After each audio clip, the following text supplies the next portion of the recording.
And good evening and welcome now to Park Hill Central. I'm Frankie Castile. Glad to have you alongside. It is the ever-awaited pregame show, and it is being brought to you by First Midwest Bank. And joining us inside the broadcast booth, my good friend, John Scott. You got some problems there, John, with the mic? You good to go? I am good to go, Frankie. It's a pleasure to be here. It is exciting to have you alongside. This is week one of high school football. How was your trip up here to Park Hill Central? You know, it's a nice straight shot, Frankie. I like that. You know, it's a good drive, nice four lane. Good to see the good people of Poplar Bluff helping fund that last little bit of the four lane down to Poplar Bluff. But no, it was an easy drive up, about an hour and 15 minutes. I did not speed too much to get here. Got out of the Jeep, and I could hear AC/DC playing over the PA system, so I think it's going to be a good night. It did rain on me a little bit on my way up here, did it you? It did. It was raining in town. Rained hard in Bluff, and then I got home a little ways north of, and it was dry as a bone. And then it rained a little bit on the way up. Yeah. I forget, you left a little bit later than I did. Tim and I left around 2:30, got here about 4 o'clock, and you walked in about 10 minutes ago. Yes, I got here just in time.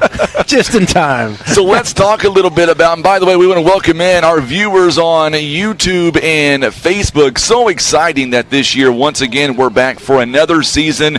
We're going to be streaming all of our football games.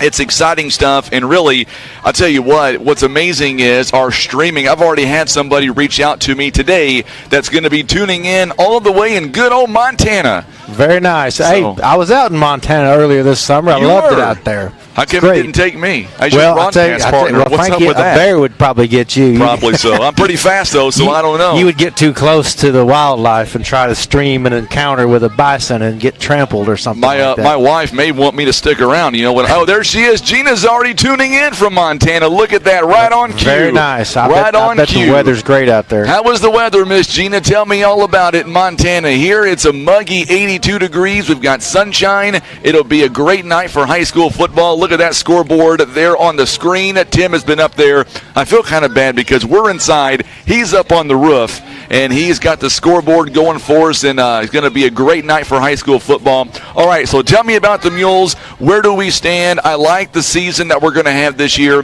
The coaching staff is very happy. We look out across, and I see a lot of maroon and white. It seems like that this team this season is very unique. They're very close, and I feel like we're going to see that here in the early going against a very good team out of Central Park Hills. Yes, definitely, Frankie. It's a team that's, a lot of seniors. They've been together a long time, and you could see that at the Jamboree last week. They really played well together. They were crisp. They were all business. I think these guys want to prove something. They're all pulling for one another, and it's just a good, solid group of kids, a lot of talent across the board, and a lot of depth at a lot of positions. So I think we're going to see a lot of players play tonight, and I'm optimistic. I think we're going to look like it's about the third game of the season when it's really just the first game of the season. You know, what's amazing is looking at our schedule this year, and did you know the last time, here's a little bit of trivia for you. When is the last time the Mules lost a season opener? It seems like I read that, and I want to say it was 2019. Is that right? 2019. How about 2015? Oh, 15. Well, 19. You were 15, close. Whatever. You were close. Whatever. 2015. And I'll tell you what, the Mules, I'm just so excited that for Poplar Bluff here, we're going to be on the road for the first time in a long time, and as a season opener goes. And the last time we were on the road was against Fox High School.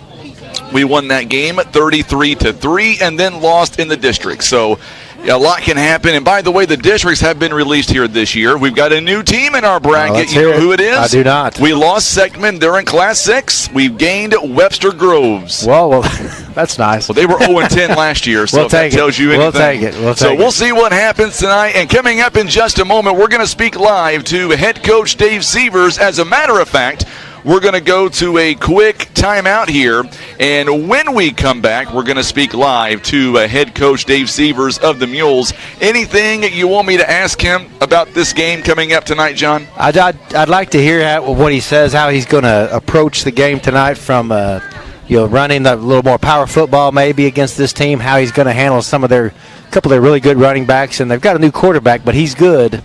So I'm anxious to see what he has dialed up for the team for that. All right, we're going to do that. For those of you that are listening on the radio, watching us on YouTube and on Facebook, we're going to step away. We'll have a 2.5-minute timeout, and when we come back, we're going to speak live to head coach Dave Sievers of the Poplar Bluff Mules. That interview is on the way next. You're listening to Mules Football on the Southeast Sign and Graphics Mules Radio Network.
We're back live on the pregame show being brought to you by First Midwest Bank, and joining us now live as we begin week one is head coach Dave Sievers of the Poplar Bluff Mules. Coach, it is finally week one. The Mules are on the road here at beautiful Park Hill Central. The Rebels and the Mules, you guys have worked very hard over the offseason and the summertime.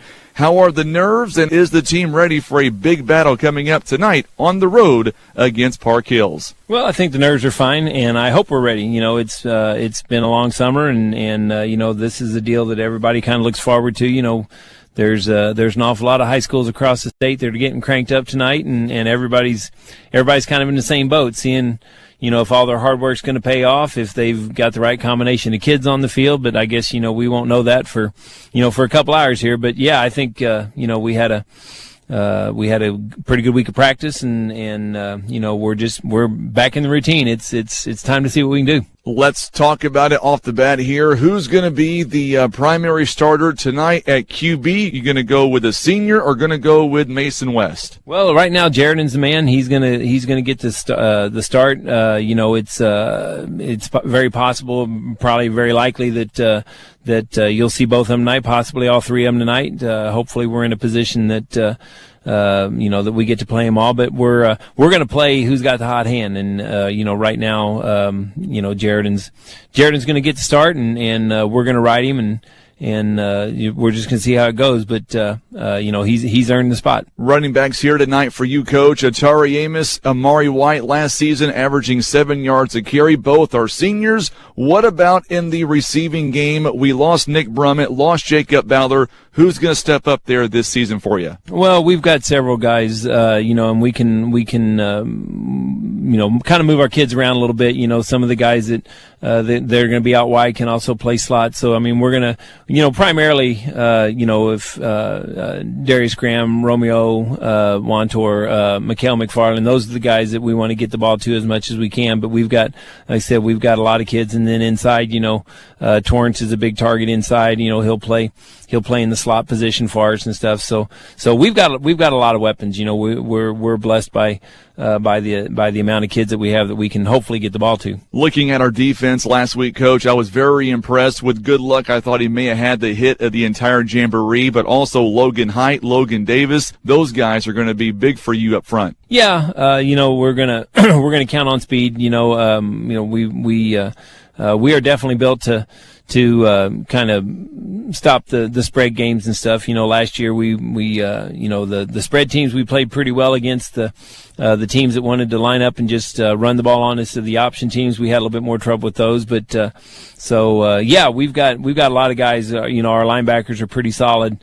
We've got a little bit more size there than we did last year. We still don't have real big guys inside, we think that up front, we think the D-line's going to be able to hopefully control the trenches and let the linebackers run, and we feel comfortable with the secondary that we're hoping for a real good night. Park Hill Central last season, Coach, lost a senior quarterback, their leading receiver, their leading rusher, which means it's an all-new team. What do you know about them? Probably about as much as you do. We don't know a whole lot about them. We got the jamboree tape on them. We traded tapes of our jamborees, and they were kind of like us. They played their young kids one of the scrimmages, so that didn't do a whole lot of good. And then one of the scrimmages, they played from an offensive side, their defense was playing was a single wing team type team, so it didn't do us a whole lot. So, we just basically what we saw out of about 12 to 15 plays is what we really have to base them on. But it's the same stuff they were doing last year, best we can tell. It's just like kind of like we're in a position where we lost a lot of our offensive weapons, and so we've got a lot of untested kids. We feel good about it because we got the bulk of our offensive line back, and we got a lot of kids that can run the ball. So we're we'll lean real heavy on that if we need to. Coach, returning this season, you've got 16 seniors, 13 juniors. How determined is this football team? It seems from where I'm sitting, Coach, it seems like they are gelling together at the right time. It's all coming together for them. You see the same thing we're seeing? Well, first week of school and everything, it always makes practices kind of bad. And, it's historically, traditionally, the practices the first week of school are not real great. We didn't really have that lull this year. I mean, we had, Monday's usually our install and walkthrough day, and then Tuesday's our big work day, and, Wednesday's mostly team. So we've had pretty good practices. So I think the kids are focused, and I think they're ready. I think they know that they've got the ability and the possibility of having a real special season. We traveled an hour, 15 minutes to get here to beat the Rebels and go to 1-0 this season. Your team must do what? Well, it's just it's pretty simple. We got to win. We got to win in the trenches, both sides of the ball. They're defensive linemen. They like to play a lot of games up front and stuff, and so we've worked on trying to control that. And like I said, they offensively, they get off the ball, they play hard. So we're going to have to match their tempo, and we're going to have to be real disciplined and clean. This is a team that if we give them a lot of of extra downs and a lot of extra possessions because, we're being stupid and, jumping off sides and holding and penalties and stuff. We got to eliminate those. I think I'm real comfortable with the special teams, and I think we're in a position where if we need to, the special teams are a third of the game and they're a big part of the game, and I think it's it might come down to that. I mean, I think we're very similar teams in that we both had pretty good seasons last year. We lost a lot of people, and so we're both kind of trying to feel the season out, see how it's going to go. So just winning up front and being real disciplined, I think, are the keys. All right, Coach, go get them. Best of luck to you, and hopefully when it's all said and done, we're saying 9-0 in a few weeks. That sounds great to me. All right, Coach Dave Sievers joining us live as we count it down to Mules football. Week 1 is on the way. It is the Mules and the Rebels. We are live from Park Hill Central. You're listening to Mules football on the Southeast Sign and Graphics Mules Radio Network. We're back live on the pregame show, being brought to you by First Midwest Bank. And